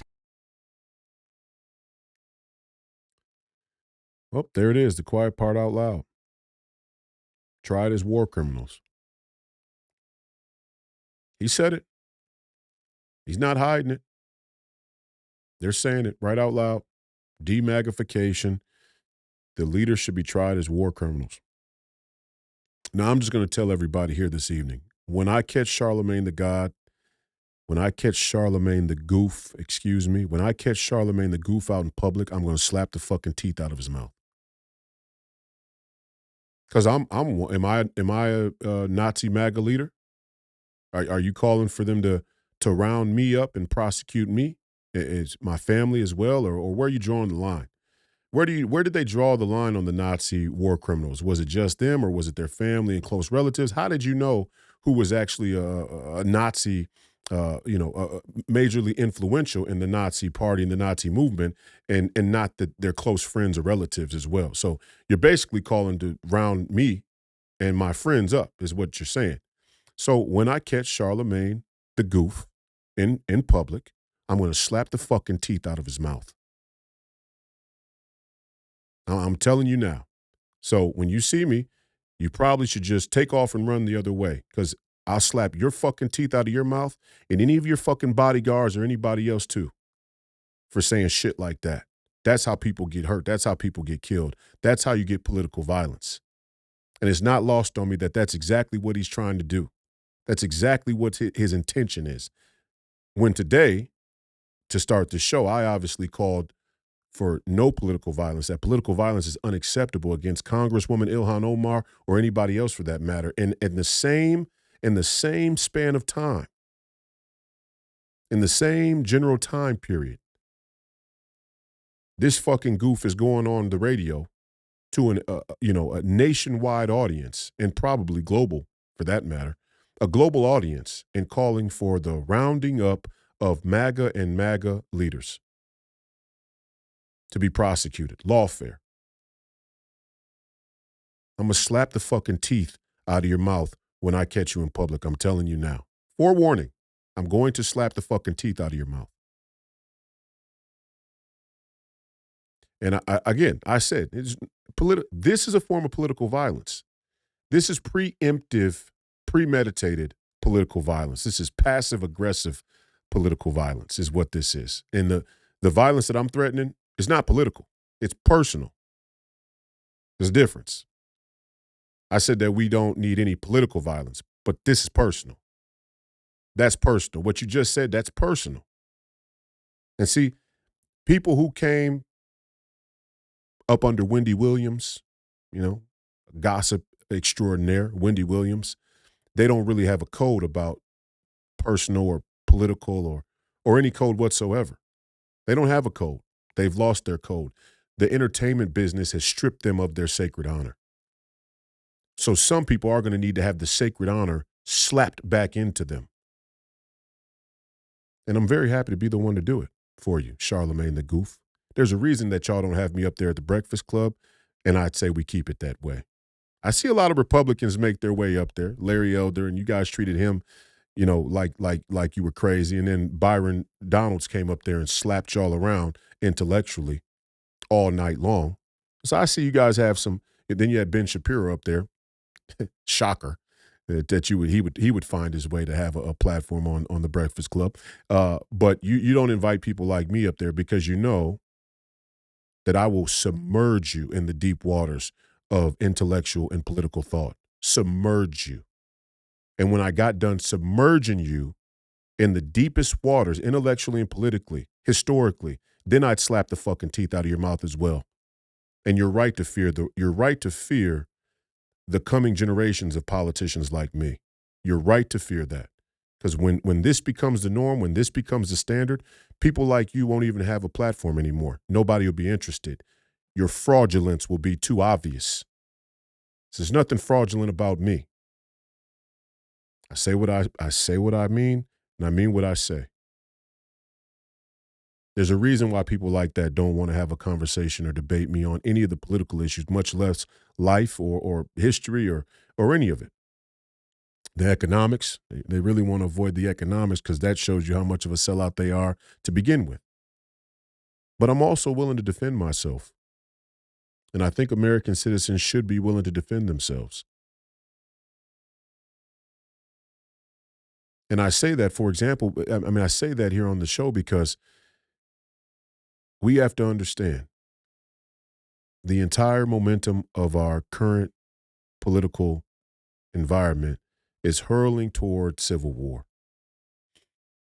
And I don't think a lot of people want civil war. I don't think if we look at the trajectory of American politics and how willing we are to buy the propaganda, how willing we are to subscribe to the propaganda, how willing we are to give our country over, our governance over, our communities over to people who we know are selling us out. If we look at that fact, it would suggest that we don't take American citizenship and American life that serious. If we don't take it that serious, why would we be willing to go to civil war and die over something we don't even take serious? And that's across the aisle. That's not a right, left, Democrat, Republican, liberal, conservative deal. That's across the aisle. Across the aisle, we have been willing to trade our freedom for security. We've been willing to buy the propaganda. We've been willing to trade our American citizenship for fake global citizenship. We've been willing to give our governance over to people we know are selling us out and don't have our best interest in mind. So what makes us think we're willing to fight a civil war and die over something we don't even believe in to begin with, something we don't even care that much about to begin with? A lot of you aren't willing to fight at all. You're not willing to fist fight. You're not willing to, you're not willing to fight at all. You're not willing to fight in your own life. You're not even willing to fight your own vices. What makes you think you're willing to fight and die in a civil war for political ideas you don't even really understand? Political issues you're not even really well read on. That's ridiculous, don't you think? Wouldn't you say that's kind of ridiculous? To advocate or encourage to fight a civil war about political issues you're not even really that interested in? Because you're not. 'Cause we know that people aren't that interested in America's politics. Because if you were, there's no way you would vote for the people that you voted for up until this point. There's no way the people who are currently running our country across the aisle would be running our country if you were really interested in politics. So why would we fight a civil war over it? You don't want to fight a civil war. There are going to be some fights. There are going to be some good fights. There are going to be some bad fights. There are going to be some tragic fights. There are going to be some fights that make us better. I'll be one of the ones to slap the fucking teeth out of your mouth, Charlemagne the Goof, for calling for MAGA people to be rounded up and to demagify the demagification of our country. How about we have a decomification of this country? And we'll start with you. We'll start at the Breakfast Club studio. You see how dangerous that kind of rhetoric is? I disavow any political violence against Congresswoman Ilhan Omar or any other Democrat or anyone else for that matter. That's cowardice. Political violence is a cop-out for half-assed political organization and activism. Shit with Charlemagne the Goof for me, personally, is personal. Personally, I can't stand that the powers that be have encouraged, have supported, have funded people like this going on and talking to a national and global audience about stupid-ass political ideas. Can't stand it. Personally, I can't stand it. I can't stand it. It's absolutely, again, when you are the apprentice of Wendy Williams, gossip extraordinaire, you think this kind of shit is okay. And a lot of you there is an epidemic of gossip culture in our society. It's part of the reason why you don't take politics too serious. It's part of the reason why politics has become mostly gossip. It's part of the reason why sexual politics is becoming more and more dominant in our political culture, because there's an epidemic of gossip. I don't even like gossip. I don't even like hearing it. I don't even want to hear about what somebody else has going on. Did you hear that? I didn't hear it. No, I didn't. I'm sorry. I was reading the Federal Register. I'm sorry. I didn't get a chance to tune into the local fucking gossip because I was writing a treatise on economic prosperity. Sorry, I'm running to become the United States Senator from Minnesota. I'm running for United States Senate. I didn't have time for the local gossip. I don't care. And we have to make that decision as a country and as a people. Where do we place gossip on the totem pole of priorities? Right now, it's clear that it's high.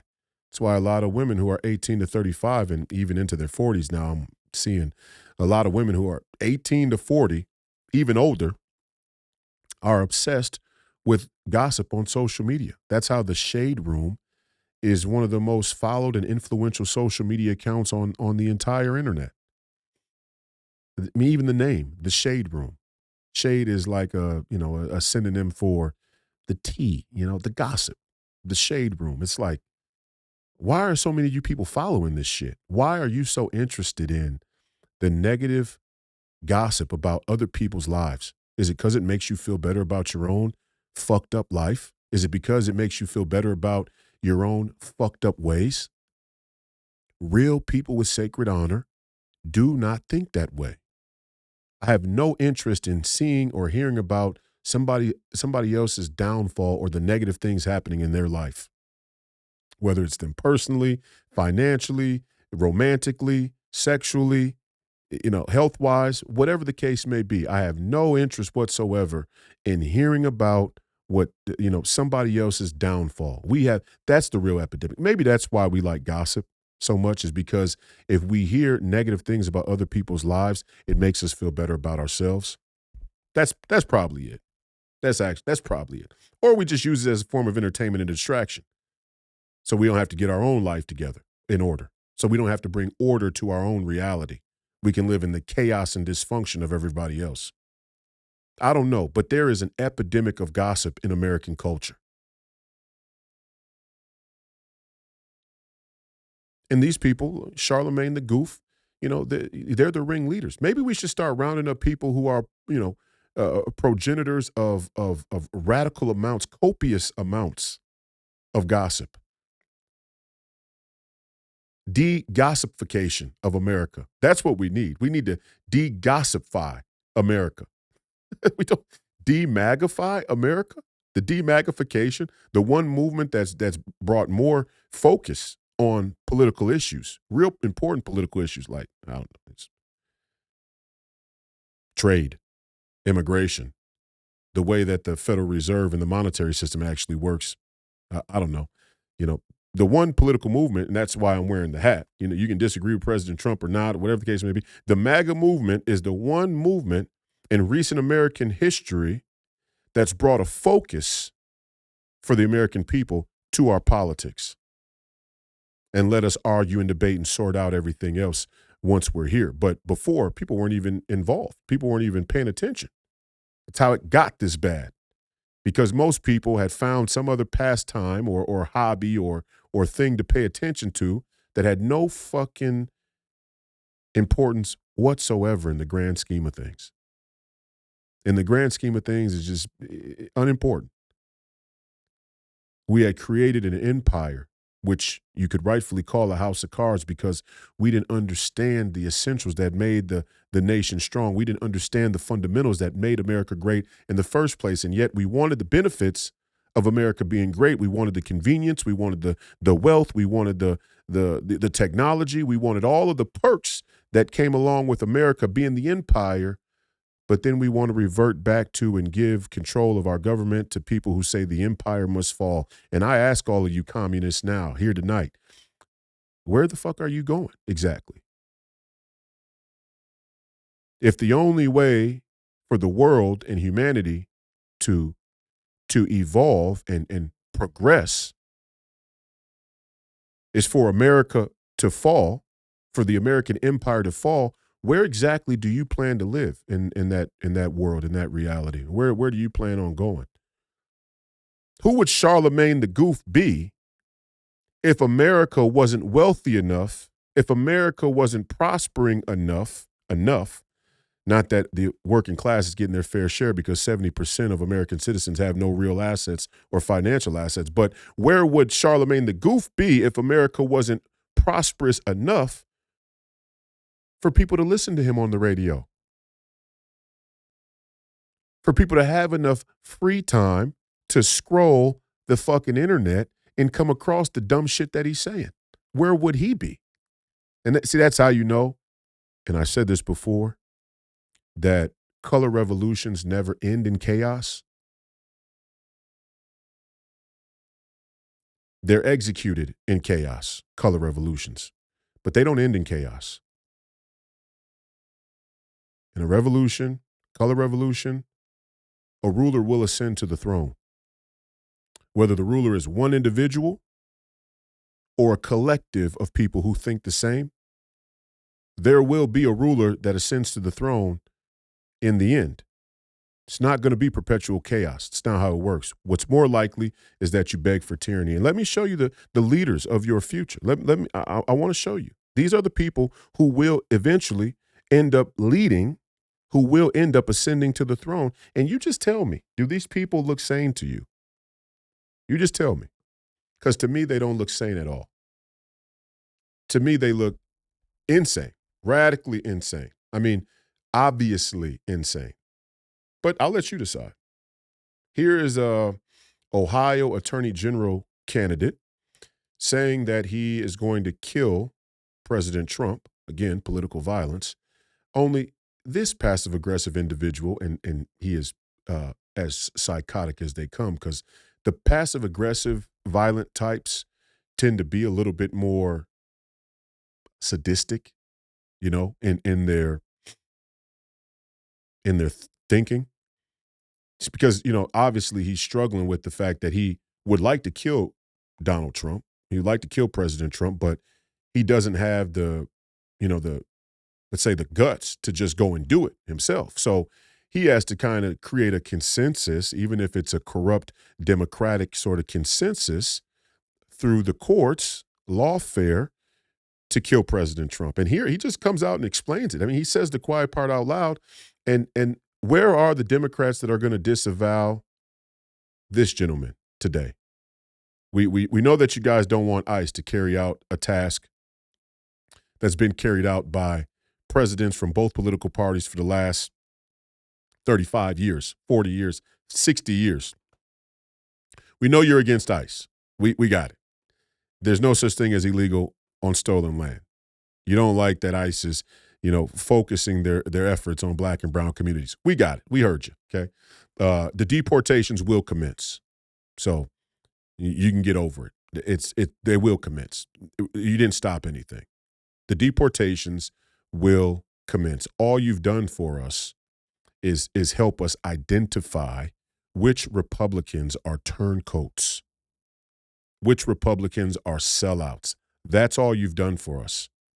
And all you've really done is expose yourself yet again that the issue isn't really the issue, that it's not really about illegal immigrants or the humane and dignified treatment of immigrants, illegal immigrants. What you've shown us is every political controversy will be a proxy for your real motivation.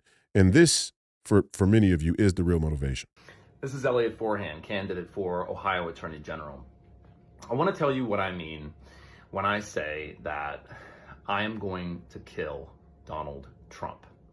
I mean, I'm going to obtain a conviction rendered by a jury of his peers at a standard of proof beyond a reasonable doubt, based on evidence presented at a trial conducted in accordance with the requirements of due process, resulting in a sentence duly executed of capital punishment. That is what I mean when I say that I'm going to kill Donald Trump. And I'm just going to leave his face up there. Is this the face of a man that you want to follow? Is this the face of a man that you want to govern? Is this the face and the spirit of a man that you want to represent you in the United States Congress or the United States Senate or as an attorney general? And maybe people will say, hey, well, you know, he's got a long shot to become the attorney general. You can say that, but this manic sort of psychotic energy, especially about President Trump, is not uncommon on one side of the political dialogue, even on social media. And there are a lot of, I mean, he has a very strange, let's say, first of all, strange, but also effeminate and really manic depressive, sort of obsessive compulsive type of personality and persona presentation that a lot of women show about President Trump as well. Are these the people that you want to lead you? The question I have is, when there are no more tyrants, when there are no more people that they've, you know, currently identified as the tyrants or the fascists, do you think their impulse towards violence and a manic, psychotic sort of retribution for the hatred they have for their own life, do you think that it will just stop?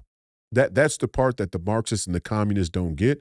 They use grievance and hatred as a fuel for galvanizing a political movement, and they'll take anybody because the strength to them is in numbers and it's in opposing whoever the current, whoever the current target is.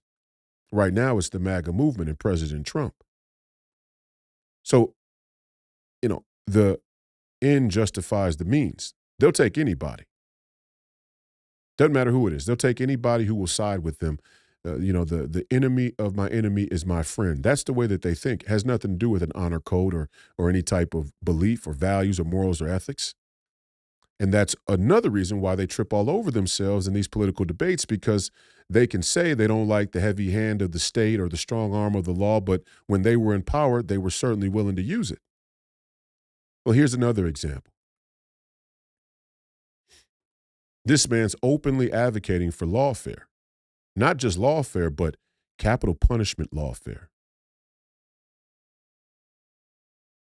And you show me where people will disavow what he said.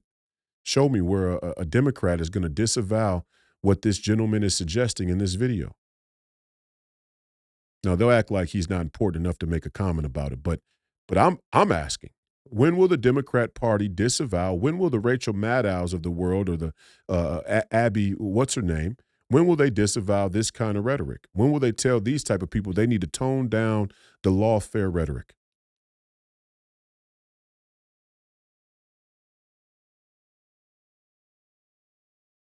I don't think I'll be hearing it anytime soon.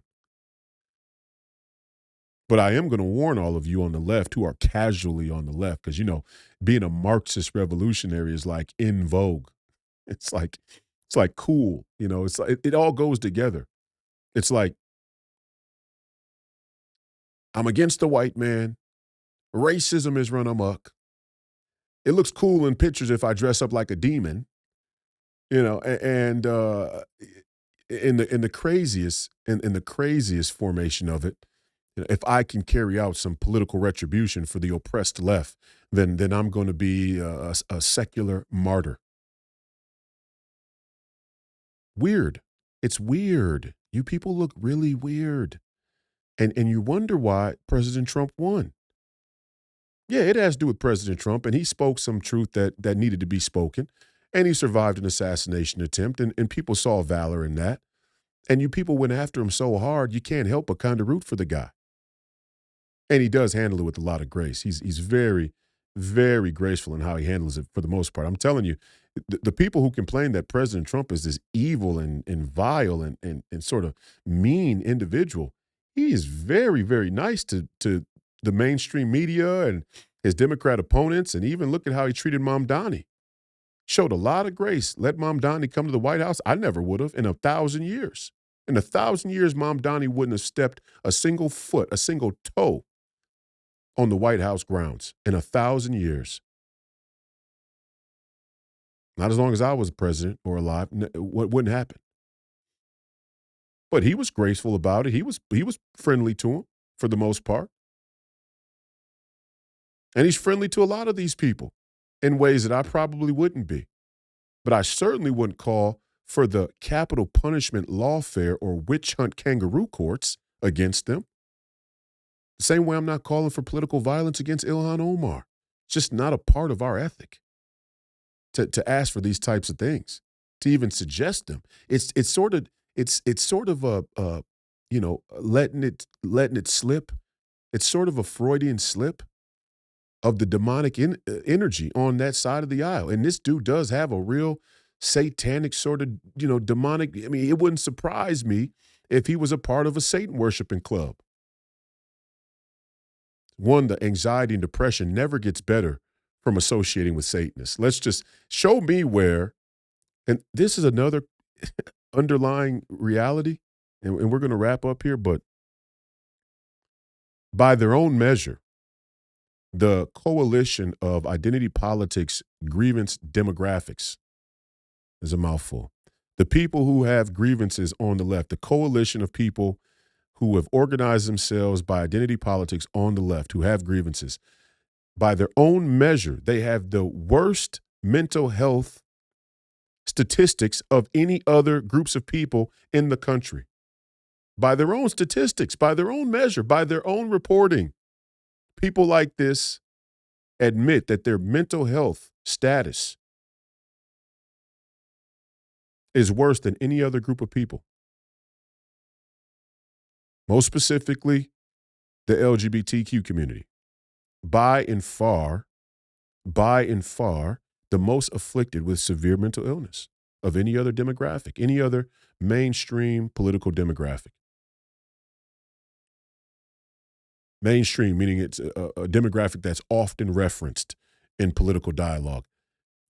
The LGBTQ community has the worst mental health, self-reporting mental health status of any other demographic. Now, they'll say it's because they're targeted and oppressed and marginalized. But could it maybe be, could it be that the ideology is corrosive? Could it be that the political philosophy itself is corrosive? Could it be that if you fantasize about executing some legal witch hunt in a kangaroo court to bring down capital punishment on the president of the United States, maybe the problem isn't him? Maybe the problem is you? Like, what do you have going on, my man? What do you have going on in your life? That's, and then what's crazy, and I say this all the time, people may not like it. I know. It's just the culture of the time we live in, the culture of the day. I get it. But all you people who are taking selfies out there in mirrors, you look weird. I just want to say that to you in closing. You look really strange. And I got to be the one to tell you what you need to hear, not what you want to hear. You all look strange. When you take selfies in a mirror, you look weird. When you take selfies in a mirror, in a bathroom, where the bathroom counter is dirty, you look weird. You look nasty, number one. You look like you have bad hygiene and you probably have a significant issue with germs, which is weird because you're probably wearing a COVID mask too, which am I coming or going? I mean, I can't make heads or tails of it, but you're wearing a COVID mask, which means you're a germaphobe, but then you're taking selfies in a bathroom with visible germs on the sink in front of you. These are the type of contradictions that the MAGA movement and America First movement won't allow to run our country. We won't succumb to this type of illogic. But I just want to say, you look weird. And I only bring up the selfie phenomenon to tell people generally you look weird. That doesn't have anything to do with Democrats or Republicans, right or left. It just really creeps me out how many people are taking selfies in a mirror and they think that they look cool and you really don't. You look weird. You look desperate for attention, and you look like you're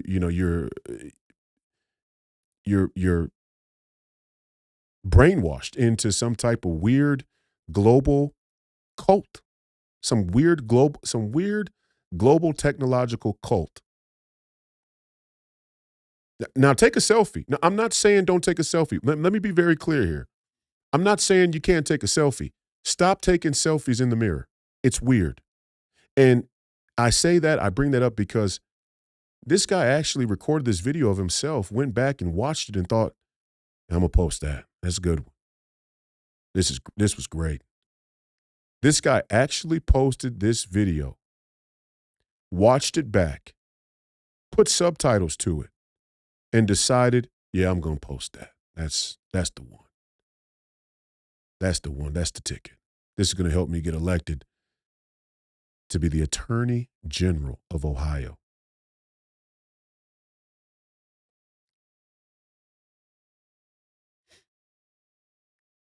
It's been another episode of Please Call Me Crazy, brought to you by Free People Radio, powered by our favorite sponsor, TireGet.com. That's TireGet.com. You have to buy tires from somebody. You might as well buy them from us. Help fund the movement. Help support the movement. We believe in the freedom of movement, and that's exactly what the establishment wants to take from you now. I'm your host, Royce White, here in the belly of the beast, Minneapolis, Minnesota. This was episode 307. We appreciate your viewership and listenership today and in the future. We'll be back on Friday evening. Professor Penn had the privilege to interview Minnesota governor candidate Mike Lindell on his podcast. Make sure that you go check that out if you want to, but we'll be running it again on Friday night because Mike Lindell becoming the governor is very important. And just as a you know, as a segue to that interview, when I said that I don't trust any of these Republicans in Minnesota, Mike Lindell's governor candidacy is a great example. We were at an event called State Central Committee. It's a Republican Party event, and it's sorting out delegates and rules and all of the house business of the Minnesota Republican Party. State Central Committee back in December, and they had a governor straw poll. And Chris Maddle, who recently dropped out of the governor's race on the Republican side because he just couldn't have his name associated with the deportations or targeting of people because of the color of their skin or the way that they look. He got 40 votes at the State Central Committee in the straw poll. 40 votes. He was number 4. I think it was Lisa DeMuth, Kendall Qualls, Mike Lindell, then Chris Maddle. Mike Lindell had about 42 votes. Chris Maddle had 41 votes in that straw poll. That tells you the condition of the Minnesota Republican Party. That a guy who's that soft. It's not to say that ICE couldn't do things differently. That there aren't improvements that could be made to the standards by which they carry out these deportations. Nobody's saying that. But to say that you need to drop out of a governor's race in the most important time, maybe the most important time in the history of the state of Minnesota, because they're targeting people by the way they look, which they have to because the people who came to this country illegally mostly came from one place where people look a certain way, and that's just the truth. The people who live in Central and South America look a certain way. They look different than the people who live in Europe. They look different than the people who live in the Middle East. They look different than the people who live in the Horn of Africa to some extent. They look different than the people that live here in America. They look different than black people for the most part.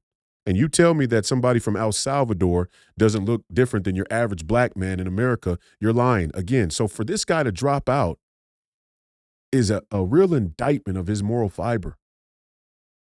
Don't drop out. Just say what you need to say. If you think that the president needs to tell ICE to do things a different way, then say it, like many Republicans are all across the country. They're voicing their opinions. Hey, we should probably think about doing it this way. But dropping out is just a concession that you were never really with us in the first place, especially the premise of why you're dropping out. Let's not target people based on how they look. We have to do it based on how they look. How else do you go about enforcing the law? How else do people look for persons of interest in a law enforcement, in an investigation, in a police investigation or a law enforcement investigation, if not by how they look? The start of every law enforcement investigation is, let's get pictures of the guy. Let's get his fingerprints. Let's see who we're trying to catch first. And then we have to go and catch that guy based on how he looks. It's ridiculous. But these, and this guy, and the point, the whole reason I brought that up, let me just be clear. That's obvious. That should be obvious. This guy's a coward. But what's more important is that 40 people at the Minnesota Republican State Central Committee saw fit to give this guy their vote to be the next governor of our state. You see how both sides of the aisle end up giving you the same result when people are that cowardly and weak? 40 people were willing to give this guy their vote. Why? Because he's a very high-powered attorney, very prestigious and accomplished attorney for a bunch of dun-da-da-da super corporations used to donate to the Democrat Party. I mean, in the last cycle, $50,000, they're saying on record. He gave $50,000 to Amy Klobuchar, Tim Walz, Angie Craig. I mean, a who's who of, again, people that accepted the honoring of Satan worshipers. $50,000 he gave to him. So, of course, he'll be able to appeal to moderates and independents. It's almost like these Republicans think if they trick the people of Minnesota into voting for a candidate they don't necessarily agree with, but maybe he has a chance to win, then we'll actually get anything done. Don't you see? If you don't tell people the truth and make the case why it's logical to govern and legislate a certain way, then ultimately you end up being the target of their resent. That's the problem with lying to the people. You end up being the target of their resent.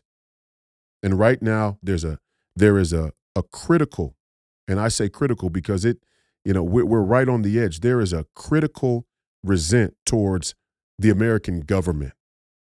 It's being focused on President Trump, using him as a scapegoat. But really the widespread resent, number one, there's a lot of resent that we have harbored for ourselves. That's a part of the dynamic that we don't really want to contend with. We're happy to displace all of our resent, even the resent we harbor for ourselves, onto a scapegoat. And if it's President Trump, then fine. But if it's in somebody in our own life, then that's okay too. So that's a part of it. But there is a genuine resent towards the American government and the way that things have been run in this country across the aisle. And right now we're using President Trump as a scapegoat, and we're using the immigration argument as a scapegoat, and it's all to distract us from the real issue. The real issue is 70% of American citizens, 70% of you don't own any real assets, and you don't own any financial assets. Why? Because President Barack Obama oversaw the greatest transfer of wealth to the top 1% in this country's history. And those same corporations are now joining hands in solidarity with all of you on social media to make you feel better about the fact that they're driving your wages down by not having a border and allowing or advocating or supporting unfettered illegal immigration. That's the truth. God bless you all. God bless America. Godspeed. We'll see you Friday evening with Professor Penn and the great Mike Lindell. We may come back tomorrow. We'll see how some of these stories develop over the rest of the day. We may come back tomorrow and talk about some things as well. But if not, plan on seeing us Friday evening. Again, we appreciate your viewership and listenership. RoyceWhite.us. Make sure that you go find your caucus. If you're in Minnesota and you support what I'm doing, or you support the America First and MAGA movement, or you just support changing some of this shit in politics, make sure that you go to caucus February 3rd. Get involved in the Republican Party. You get to have your voice heard. You get to represent your beliefs. You can't resign from the process. You have to participate in the process. The process is where the decisions get made. If you're not in the room, you're not at the table, then you're not in the deal. That's just the way it goes in this country. February 3rd, caucus. Go to caucus. Go to caucus and be a part of the process. So RoyceWhite.us. You can send us your email. You can find out more about the caucus process there. FreePeopleRadio.com. We got some great merchandise. TireGet.com. If you need tires, buy them from us, so we can keep bringing you content like this. Again, I appreciate you all. I appreciate the viewership and listenership. We're going to steamroll through this. Look, this is the most dangerous time in American history, but it's also the most exciting time in American history. It really is. I mean, this is an exciting time because what's going to come out of this is, one way or the other. We're going to have an evolution of American culture and politics where great leaders who really care about this country and are sharp, innovative, novel in the way that they think and the policies that they bring are going to emerge, or we're going to live under a very dark and dangerous dystopian tyranny. Make your choice and live with your decision. That's it for me. We'll see you next time.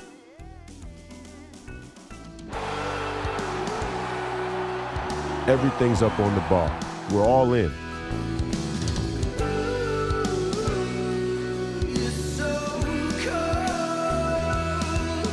We get to decide.